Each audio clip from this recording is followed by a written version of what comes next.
आज के इस वीडियो में बताए गए पानी के नियमों को अगर आप अपनी जिंदगी में अपनाते हैं तो न केवल आपका वजन कम होगा बल्कि आपके शरीर की सारी गंदगी खत्म हो जाएगी और आप बहुत ही हल्का महसूस करने लगेंगे, मन भी शांत हो जाएगा। तो चलिए वीडियो की शुरुआत करते हैं। हम में से ज्यादातर लोग पानी को इतना साधारण समझते हैं कि उन्हें लगता है कि वह जब चाहें, जितना चाहें और जैसे चाहें पानी को पी सकते हैं। लेकिन उनका ऐसा सोचना बिल्कुल गलत है, क्योंकि पानी देखने में जितना साधारण लगता है, ये हमारे शरीर के सभी अंगों को ठीक तरह से काम करने और शरीर में पैदा होने वाले विषैले पदार्थों को बाहर निकालने के लिए उतना ही जरूरी है। पेट से लेकर वजन बढ़ाने से लेकर वजन घटाने तक के सभी कामों में पानी सबसे महत्वपूर्ण भूमिका निभाता है। बिना पानी के हम शरीर भोजन से मिलने वाले न्यूट्रिएंट्स को अब्सॉर्ब भी नहीं कर सकता। इसलिए अगर पानी पीने की सही मात्रा, इसके पीने का सही समय और किस तरीके से पानी पीने से क्या क्या फायदे और क्या क्या नुकसान हो सकते हैं, अगर इसके बारे में ठीक से पता नहीं है तो फिर चाहे व्यक्ति कितनी ही अच्छी से अच्छी चीजें खा ले, उसका सही फायदा शरीर को मिल ही नहीं पाता और इसकी वजह से भविष्य में बहुत सी शारीरिक समस्याओं और भयंकर बीमारियों का सामना करना पड़ता है, जैसे कि कब्ज, खाने का ना पचना, गैस बनाना, लिवर की कमजोरी, किडनी में पथरी, सुस्ती, बार बार बीमार पड़ना, स्किन एलर्जी, दांत खुजली, चेहरे पर पिंपल्स और दाग धब्बे का होना, व्हाइट हेड्स, ब्लैक हेड्स, त्वचा बहुत ज्यादा रूखा या ऑयली होना, जोड़ों में दर्द होना, शरीर की अनचाही जगहों पर चर्बी का जमुना, खाया पिया शरीर को ना लगना, सर दर्द और चक्कर आना, वजन बढ़ाने या घटाने में बहुत परेशानी होना, बालों का झड़ना और रात में नींद न आने जैसी कई बीमारियां केवल पानी को गलत समय, गलत तरीके और गलत मात्रा में पीने से हो सकती है।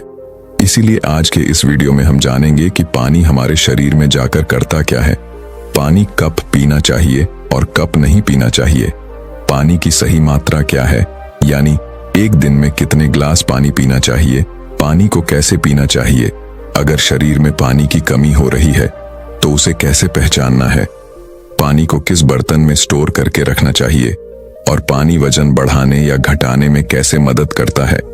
तो आइए शुरू करते हैं पहले प्रश्न से कि पानी हमारे शरीर में जाकर करता क्या है।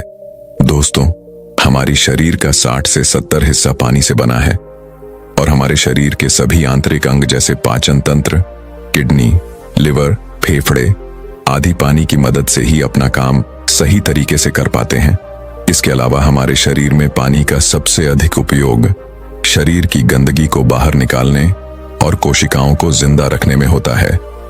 मलमूत्र, पसीना और श्वास के जरिए शरीर को साफ रखने में हमारे शरीर से रोज लगभग 2 लीटर पानी बाहर निकल होता है, जिसे शरीर में रिस्टोर करना भी जरूरी होता है। अब प्रश्न उठता है कि एक दिन में हमें कितना पानी पीना चाहिए और अगर शरीर में पानी की कमी हो गई है तो इसका पता हमें कैसे चलेगा। दोस्तों, शरीर में पानी की कमी होते ही शरीर विभिन्न तरीकों से इसका संकेत भेजना शुरू कर देता है, जैसे पाचन शक्ति कमजोर होने लगती है, मुंह सूखने लगता है, चेहरे और शरीर की त्वचा धीरे धीरे रूखी, बेजान और ढीली पड़ने लगती है, आंखें ढंसने लगती हैं और पेशाब का रंग अत्यधिक पीला हो जाता है। यह कुछ सामान्य लक्षण हैं शरीर में पानी की कमी के, और अगर लंबे समय तक शरीर में पानी की कमी बनी रहती है तो फिर ये लक्षण अब इसमें गंभीर बीमारी का रूप भी ले सकते हैं। इसीलिए हर दिन पर्याप्त मात्रा में पानी का पीना बहुत आवश्यक होता है। अब प्रश्न उठता है कि एक दिन में कितना पानी पीना चाहिए और पानी कैसा होना ही, यानी ठंडा, गर्म या नॉर्मल। दोस्तों, पानी में 0 कैलोरी होने के बाद भी यह हमारे शरीर को हाइड्रेट रखकर शरीर की गंदगी को बाहर निकालता है और शरीर को साफ साफ सुथरा रखता है। वैसे एक व्यक्ति को दिन भर में कितना पानी पीना चाहिए, इसकी कोई निश्चित मात्रा फिक्स नहीं है। पानी की मात्रा उस व्यक्ति की सेहत, वह जहां रहता है, वहां का मौसम, उसका वजन और उसके दिन भर की फिजिकल एक्टिविटी पर निर्भर करता है। लेकिन फिर भी एक सामान्य व्यक्ति को दिन भर में कम से कम 10 से 12 ग्लास पानी जरूर पीना चाहिए। और अगर कोई व्यक्ति फल, हरी सब्जियां, दूध और जूस का अधिक सेवन करता है तो उसके पानी पीने की मात्रा इससे भी कम हो सकती है, क्योंकि उसके शरीर को इन सभी चीजों से भी काफी सारा पानी मिल जाता है। लेकिन गर्मी के मौसम में पानी की मात्रा बढ़ाई जा सकती है, और वो लोग जो एक्सरसाइज या शारीरिक मेहनत वाला काम करते हैं उन्हें भी सामान्य लोगों की तुलना में थोड़ा ज्यादा पानी पीना चाहिए। अब यहां अगला प्रश्न ये उठता है कि क्या जरूरत से अधिक पानी पीने पर शरीर को कोई नुकसान भी हो सकता है? तो इसका उत्तर है हाँ, क्योंकि जरूरत से ज्यादा कोई भी चीज हानिकारक ही होती है। ज्यादा मात्रा में पानी पीने से हमारी किडनी का काम बढ़ जाता है और खून में सोडियम की मात्रा कम होने का खतरा बढ़ जाता है। लेकिन ऐसा होने के चांसेस बहुत कम है, क्योंकि अक्सर लोग उतना भी पानी नहीं पी पाते जितने में ये सारी समस्याएं शुरू हों। ये सारी समस्याएं तभी होती हैं जब व्यक्ति एक दिन में कम से कम 4 से 5 लीटर से ज्यादा पानी पी ले। अब प्रश्न उठता है कि पानी को किस तरीके से पीना चाहिए, यानी पानी पीने का सही तरीका क्या है। अक्सर लोगों को लगता है कि वो पानी को जितना चाहें और जैसे चाहें पी सकते हैं, लेकिन उनका ऐसा सोचना बिल्कुल गलत है, क्योंकि एक ही तरह के पानी को अलग अलग तरीके से पीने से उसका हमारे शरीर पर अलग अलग तरह का असर पड़ता है। आपने अपने बड़ों को यह कहते हुए सुना होगा कि खड़े होकर पानी नहीं पीना चाहिए, क्योंकि इससे जोड़ों में दर्द हो सकता है। खैर, इसके पीछे एक आयुर्वेदिक कारण है। आयुर्वेद के अनुसार खड़े होकर कुछ भी पीने से शरीर में तरल पदार्थों का संतुलन बिगड़ जाता है, जिससे जोड़ों में अतिरिक्त तरल पदार्थ जमा हो जाता है, जिससे उम्र बढ़ने के साथ जोड़ों में दर्द होने की समस्या शुरू हो जाती है। इसीलिए पानी को हमेशा बैठकर और आराम से घुट घुट करके पीना चाहिए। पानी का एक घुट मुंह में भरने के बाद उसे कुछ सेकंड तक मुंह में इधर उधर घुमाएं, उसके बाद उठ गईं, क्योंकि ऐसा करने से हमारे मुंह में उपस्थित लार, जो कि क्षारी यानी अल्कलाइन नेचर की होती है, वह पानी में अच्छे से खुल जाती है और पेट में जाकर पेट के अम्लीय माध्यम को उदासीन कर देती है, जिससे एसिडिटी और पेट फूलने जैसी समस्याओं से छुटकारा मिलता है और पाचन शक्ति मजबूत होती है। इसके विपरीत जल्दी जल्दी पानी पीने से मुंह की लार उस पानी में नहीं घुल पाती और हमारी किडनी भी उस पानी को ठीक से फिल्टर नहीं कर पाती। इसलिए पानी को हमेशा बैठकर आराम से ही पीना चाहिए। इसके साथ ही एक बार में 1 या 1.5 ग्लास से ज्यादा पानी नहीं पीना चाहिए, क्योंकि एक ही बार में ज्यादा पानी पी लेने से हमारी किडनी उस पानी को ठीक से फिल्टर नहीं कर पाती और फिर वह पानी बिना एक इस्तेमाल हुए ही पेशाब की जगह शरीर से बाहर निकल जाता है। अब अगला प्रश्न उठता है कि पीने का पानी ठंडा, गर्म या नॉर्मल कैसा होना चाहिए। दोस्तों, हम जब भी कोई ठंडी चीज खाते या पीते हैं तो पहले हमारा शरीर उस चीज को शरीर के तापमान तक गर्म करता है, फिर उस पर अपना काम शुरू करता है। पानी के साथ भी कुछ ऐसा ही होता है। जब हम बहुत ठंडा कर पानी पी लेते हैं तो पहले हमारा शरीर उस पानी को गर्म करता है, फिर काम में लेता है, और इस प्रक्रिया में शरीर की बहुत सी ऊर्जा खर्च हो जाती है और हमारे शरीर को भी इस पानी के उपयोग के लिए तब इंतजार करना पड़ता है जब तक यह गर्म नहीं हो जाता। और इसके साथ ही ठंडा पानी हमारे द्वारा खाए गए खाने को बहुत सख्त बना देता है, जिससे पाचन क्रिया धीमी पड़ जाती है और कब्ज होने की संभावना बढ़ जाती है।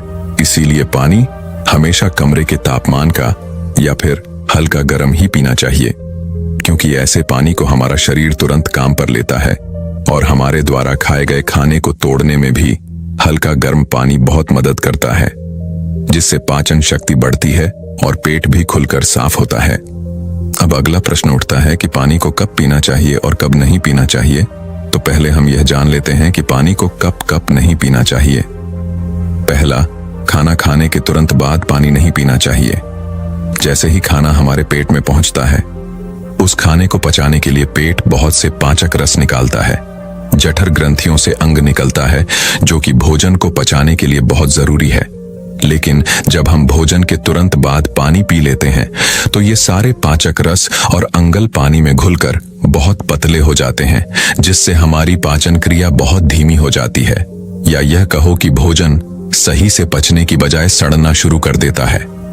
और जब यह भोजन सड़ता है तो न केवल हमारा शरीर इस भोजन से मिलने वाले पोषक तत्वों को अवशोषित नहीं कर पाता, बल्कि हमें भोजन के सड़ने से होने वाली बहुत सी बीमारियों का सामना भी करना का है।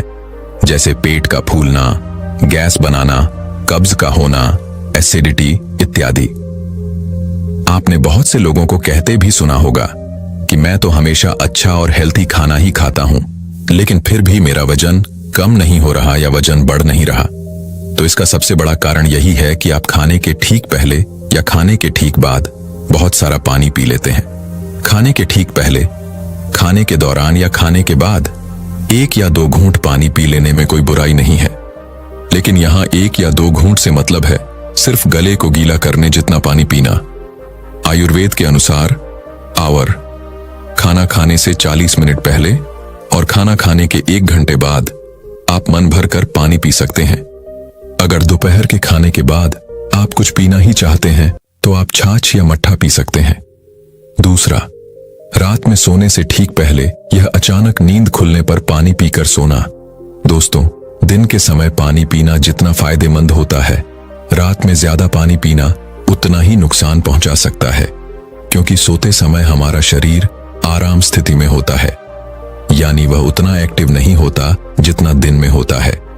इसीलिए रात में पिया गया पानी बिना ठीक से इस्तेमाल हुए सीधा किडनी में फिल्टर होने पहुंच जाता है, जिससे हमारी किडनी पर एक्स्ट्रा जोर पड़ता है और उसे नुकसान पहुंचता है। इसके साथ ही नींद से बार बार उठकर टॉयलेट जाने की जरूरत पड़ सकती है, जिससे दोबारा नींद आने में काफी परेशानी हो सकती है और हमारी नींद भी पूरी नहीं हो पाती। इसीलिए जितना हो सके दिन के समय ही पानी की मात्रा को पूरा करने का प्रयास करें और 2 बार पानी पीने के बीच कम से कम 45 मिनट से 1 घंटे का गैप जरूर है, क्योंकि जल्दी जल्दी पानी पीते रहने से पानी हमारे शरीर में ठीक से इस्तेमाल हुए बिना ही पेशाब के जरिए बाहर निकल जाता है और इससे बार बार पेशाब आने की समस्या भी शुरू हो सकती है। और यहां तक कि कुछ लोगों को सर्दी, खांसी और जुकाम तक हो जाते हैं। इसके साथ ही बहुत ज्यादा गर्म चीजें जैसे चाय, कॉफी और सूप पीने के तुरंत बाद भी पानी नहीं पीना चाहिए, क्योंकि ऐसा करने से दांतों और मसूड़ों को बहुत नुकसान पहुंचता है। दोस्तों, अब हम इस बारे में बात करेंगे कि पानी कब का पीना चाहिए, यानी पानी पीने का सही समय क्या है। आपको जब भी प्यास लगे पानी पीना चाहिए, लेकिन एक समय जब आपको पानी पीना कभी नहीं भूलना है, और वह समय है सुबह जागने के तुरंत बाद।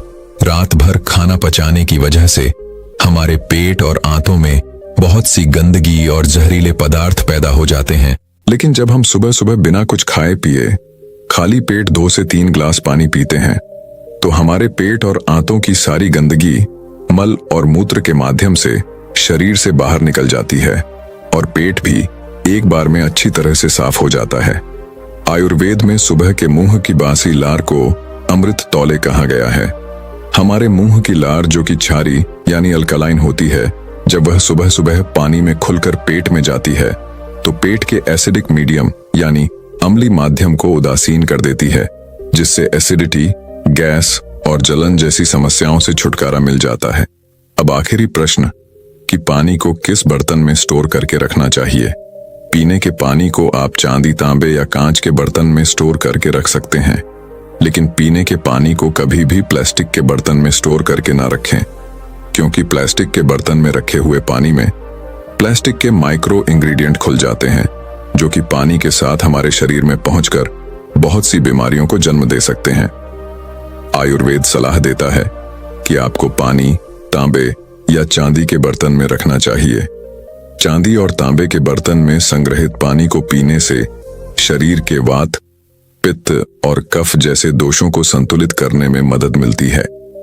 इन धातुओं में जमा पानी सकारात्मक रूप से चार्ज हो जाता है, जो इम्यूनिटी को बढ़ाने में मदद करता है, पाचन प्रक्रिया में सहायता करता है और यहाँ तक कि इसमें कैंसर विरोधी गुण भी पाए जाते हैं।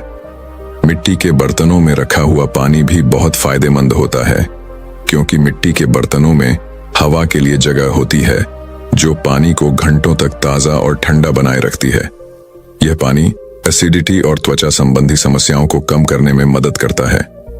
इतना ही नहीं, मिट्टी के बर्तन में रखा पानी जीवन शक्ति और ताकत को बढ़ाता है। हम जो खाना खाते हैं उसका अधिकांश हिस्सा शरीर में अम्ल हो जाता है और विषाक्त पदार्थों का निर्माण करता है, जो अम्लीय खाद्य पदार्थों के साथ क्रिया करती है और पर्याप्त नियंत्रण प्रदान करती है। यह पानी एसिडिटी और गैस संबंधी समस्याओं को दूर करने में मदद करता है। यह पानी किसी भी प्रकार के रसायनों से मुक्त होता है और इसीलिए मिट्टी के बर्तन का पानी पीने से मेटाबॉलिज्म को बढ़ावा देने में मदद मिलती है। मिट्टी के बर्तन में रखा पानी पीने से पाचन शक्ति बढ़ती है और वात, पित्त और कफ नामक तीनों दोष संतुलित होते हैं। तांबा एक झात एंटीऑक्सीडेंट है, इसीलिए इसमें रखा पानी पीने से त्वचा जवान रहती है और कैंसर के होने की संभावना कम हो जाती है।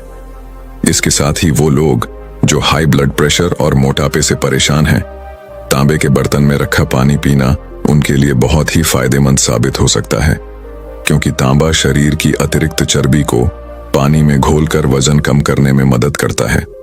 दोस्तों, आइए अब जल्दी से समराइज कर लेते हैं कि हमने इस वीडियो में क्या क्या सीखा। पहला, पानी को कभी भी खड़े होकर या भागते हुए नहीं पीना चाहिए। पानी को हमेशा बैठकर आराम से घुट घुट भरकर पीना चाहिए। दूसरा, कभी भी ज्यादा ठंडा पानी नहीं पीना चाहिए। पानी या तो हल्का गर्म या फिर रूम टेम्परेचर पर होना चाहिए। तीसरा, पानी को हमेशा खाना खाने से 40 मिनट पहले और खाना खाने के 1 घंटे बाद ही पीना चाहिए। चौथा, हमेशा सुबह उठकर बिना ब्रश किए और बिना खुला किए 2 से 3 ग्लास पानी पीना चाहिए। और पांचवा, पीने के पानी को हमेशा तांबे, कांच या मिट्टी के बर्तन में ही स्टोर करके रखना चाहिए। तो दोस्तों, चलिए अब जानते हैं पेट को साफ और मन को ठंडा रखने के लिए हमें कौन से उपाय करने चाहिए। तो चलिए अगली कहानी की शुरुआत करते हैं। हिमालय के निचले पहाड़ियों की तलहटी में एक आर्षी अपनी कुटिया बनाकर रहा करती थी। वे पुराने भारतीय आयुर्वेद और योग के भी शिक्षक की थीं। बहुत दूर दूर से लोग उनके पास अपना इलाज करवाने आते। आर्षी आयुर्वेदिक और यौगिक पद्धति से रोगी का उपचार करते और ज्यादातर लोगों की बीमारियों को जड़ से खत्म कर देती। ऐसे ही एक दिन आर्षी के आश्रम में एक व्यक्ति आता है और कहता है, मुनिवर, मैं यहाँ पास के ही गांव का जमींदार हूँ। मेरा काम ही ऐसा है कि मुझे दिन के ज्यादातर समय बैठे रहना पड़ता है। ज्यादा शारीरिक मेहनत ना करने की वजह से ही मेरा मोटापा बढ़ गया है और तरह तरह की बीमारियों ने मेरे शरीर में घर कर लिया है। मेरे घर में खाने के लिए तो स्वादिष्ट से स्वादिष्ट व्यंजन है, लेकिन मैं उन्हें खा नहीं सकता। अब तो मेरा मोटापा इतना बढ़ गया है कि मुझे उठने, बैठने और चलने में भी तकलीफ होती है। तो क्या आप मुझे कोई ऐसा तरीका बता सकते हैं जिससे ज्यादा मेहनत ना करके भी मैं अपने शरीर को स्वस्थ रख सकूं और इन तमाम बीमारियों से छुटकारा पा सकूं? आर्षी ने कहा, बिल्कुल ऐसा तरीका भी है। इसके लिए तुम्हें सबसे पहले अपने शरीर में जमी गंदगी को बाहर निकालना होगा। जैसे ही तुम्हारे शरीर में जमी गंदगी बाहर निकलेगी और तुम्हारा शरीर अंदर से साफ होगा, तो तुम्हारा वजन अपने आप कम होना शुरू हो जाएगा, त्वचा साफ हो जाएगी और तुम खुद को पहले से बहुत ज्यादा ऊर्जावान महसूस करोगी। सबसे पहले तो तुम यह समझो कि जब हम कुछ खाते हैं तो उसका हमारे शरीर के अंदर जाकर होता क्या है। पहले तो खाना हमारे पेट में जाता है, जहां पर वह टूटता है। फिर हमारी छोटी आंत में, जहां से भोजन की जरूरी चीजें हमारा शरीर अवशोषित करता है।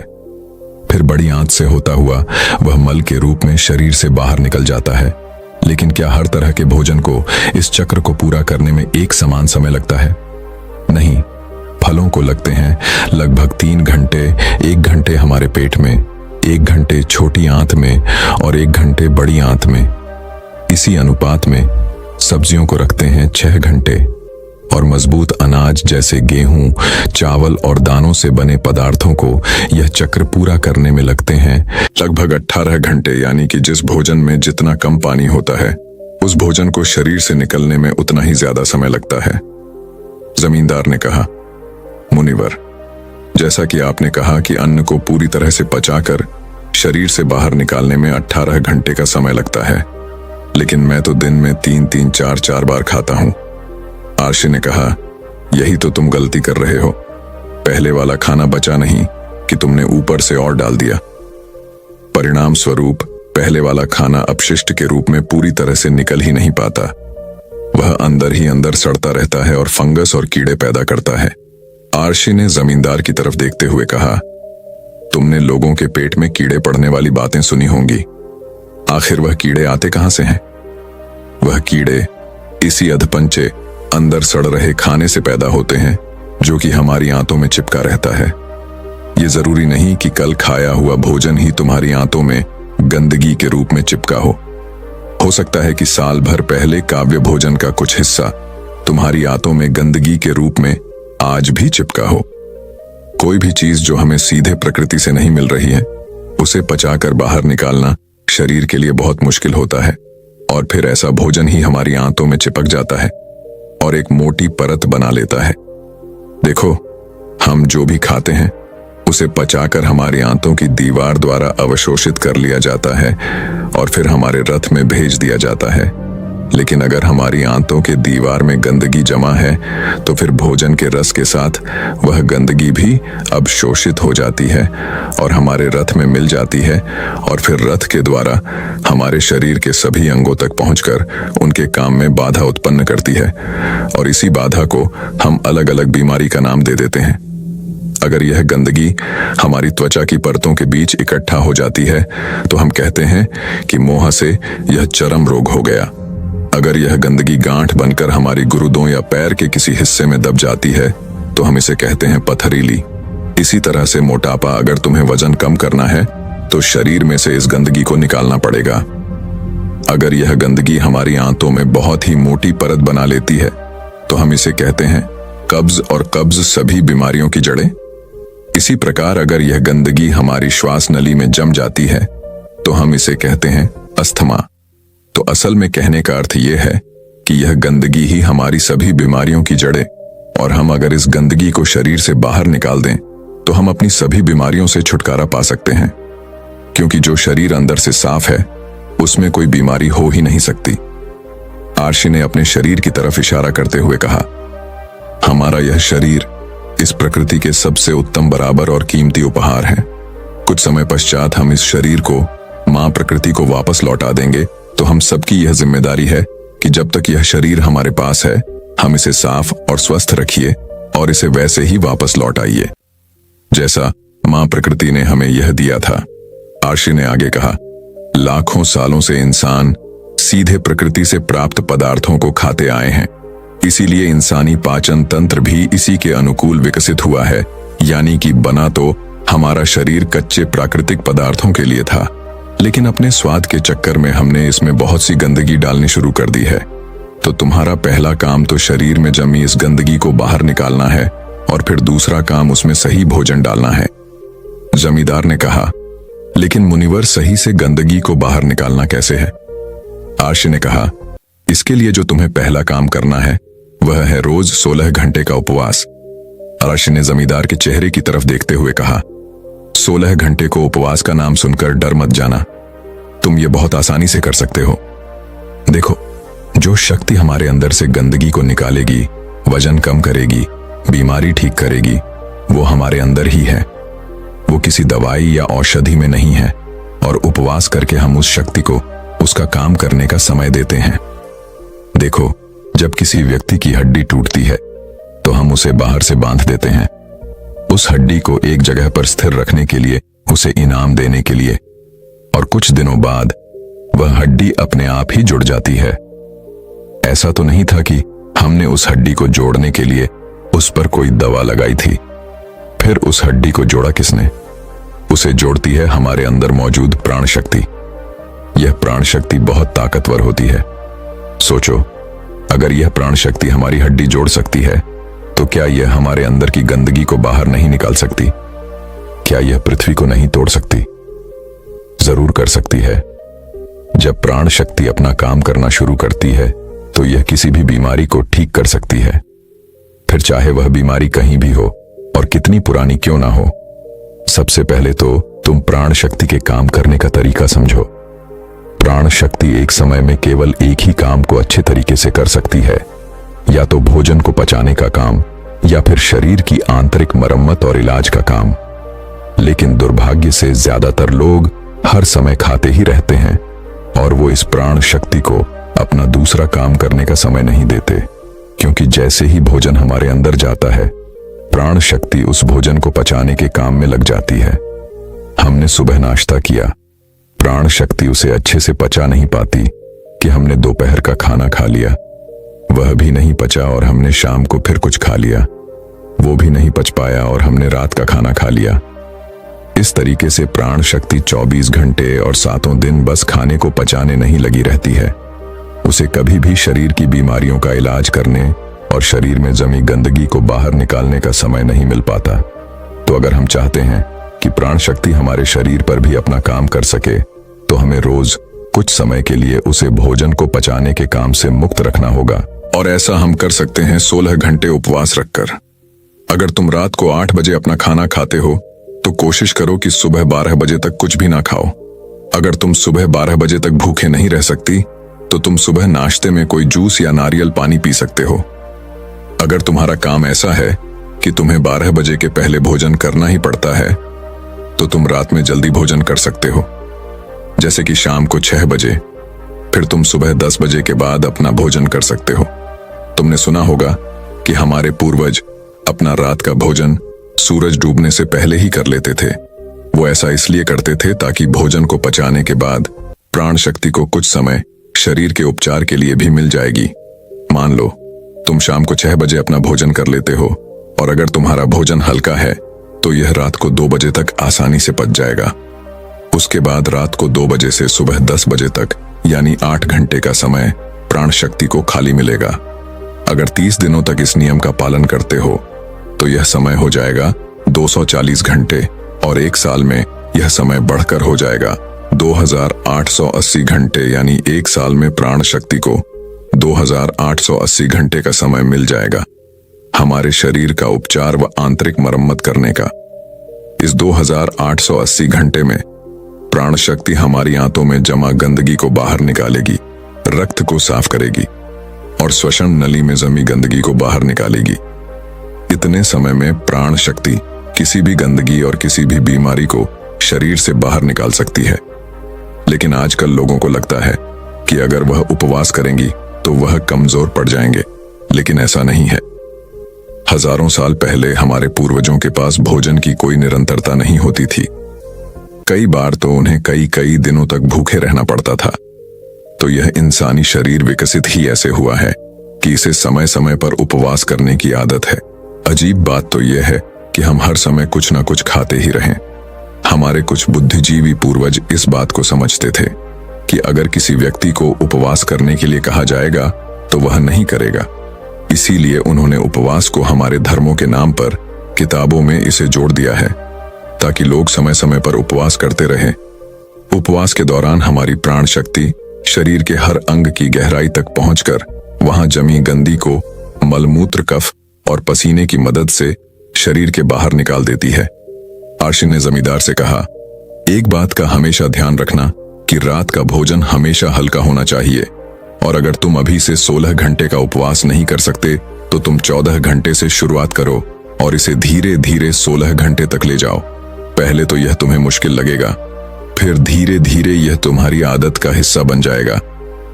आर्शी ने कहा, दूसरा तरीका जिससे तुम अपने शरीर की गंदगी बाहर निकाल सकते हो वह है शरीर की मालिश और पसीने के माध्यम से।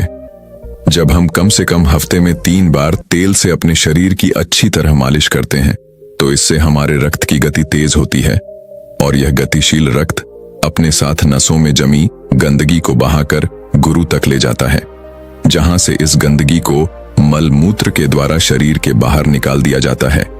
इसी प्रकार जब कोई व्यक्ति कड़ी मेहनत करता है तो उसके शरीर में जमी गंदगी और चर्बी पसीने के रूप में बाहर निकल जाती है। आर्शी ने आगे कहा, स्वस्थ रहने के लिए शरीर से गंदगी निकालकर उसमें सही भोजन डालने की जरूरत होती है। अब मैं तुम्हें भोजन के 3 नियमों के बारे में बताने जा रहा हूं। पहला नियम, अपने भोजन में कम से कम 40 से 50% जीवित भोजन शामिल करो। फिर चाहिए फल हो, हरी सब्जियां, सूखे मेवे भी या अंकुरित अनाज। कुल मिलाकर यह पका हुआ नहीं होना चाहिए। ज्यादातर लोग मरा हुआ भोजन खाते हैं और फिर वह स्वस्थ रहने की उम्मीद करते हैं। मरा हुआ भोजन करने का अर्थ यह है कि हम एक मृत वस्तु से जीवन निकाल रहे हैं, तो यह पहले हमारे शरीर से ऊर्जा लेगा, फिर यह हमें ऊर्जा देता है। भोजन को पचाने के लिए सभी जरूरी पाचक रस सिर्फ शरीर में ही नहीं होते, ये उस भोजन में भी पाए जाते हैं लेकिन जब हम भोजन को पकाते हैं तो उसमें से बहुत से जरूरी पाचक रस नष्ट हो जाते हैं, और जब हम बिना पाचक रस वाला भोजन खाते हैं तो हमारे शरीर को वो सभी पाचक रस फिर से बनाने पड़ते हैं जो नष्ट हो चुके हैं। लेकिन किसी भी व्यक्ति का पाचन तंत्र कितना ही अच्छा क्यों ना हो, वह उन सारे पाचन प्रसंगों को फिर से नहीं बना सकता जो नष्ट हो चुके हैं। वो बस कुछ हद तक उन्हें बना सकता है। दूसरा नियम, शुद्ध शाकाहारी भोजन खाए, यानी ऐसा भोजन जो पेड़ों से आता है, न कि जानवरों से मांस, मछली या अंडा, इसे बिल्कुल न खाए। प्रकृति ने हमारे शरीर को जानवर खाने के लिए बनाया ही नहीं। तीसरा नियम, बासी या बहुत देर से रखा हुआ भोजन न खाए। भगवत गीता के 17वें में अध्याय के 10वें श्लोक में भगवान श्री कृष्ण कहते हैं कि जो भोजन पका हो उसे पकने के एक पैर यानी 3 घंटे के अंदर खा लेना चाहिए, क्योंकि 3 घंटे के बाद वह भोजन तामसिक हो जाता है, उसमें से प्राण जाने लगते हैं। इसीलिए भारतीय और एक संस्कृति में यदि पका हुआ भोजन 3 घंटे से अधिक देरी से रखा हुआ है तो उसे नहीं खाया जाता।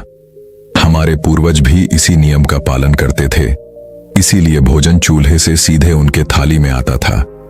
लेकिन आजकल ज्यादातर लोग सुबह का भोजन शाम को और रात का बचा हुआ भोजन सुबह करते हैं और बहुत सी बीमारियों को निमंत्रण देते हैं। आरशी ने जमींदार के चेहरे की तरफ देखते हुए कहा, अगर तुम इन नियमों का पालन करोगे तो तुम्हारी बीमारी भी ठीक हो जाएगी, तुम स्वस्थ रहोगे और कभी भी बीमार नहीं पड़ोगे। दोस्तों, मैं उम्मीद करता हूं कि यह कहानी सुनने से आपके जीवन में अच्छे बदलाव आए होंगे। आपको इस वीडियो से क्या सीखने मिला ये कमेंट करके जरूर बताएं, और अपने परिवार, दोस्तों या आपके करीबी इंसान के साथ ये कहानी शेयर करके उन्हें भी इस ज्ञान से परिचित करवाएं। बाकी अगर आपको यह वीडियो दिल से अच्छी लगी हो तभी इस वीडियो को लाइक कर देना, और आपने अब तक इस चैनल को सब्सक्राइब ना किया हो तो चैनल को सब्सक्राइब भी जरूर कर देना। आपका हर दिन शुभ हो और खुशियों से आपका जीवन भरा रहे। धन्यवाद। नमो बुद्धाय।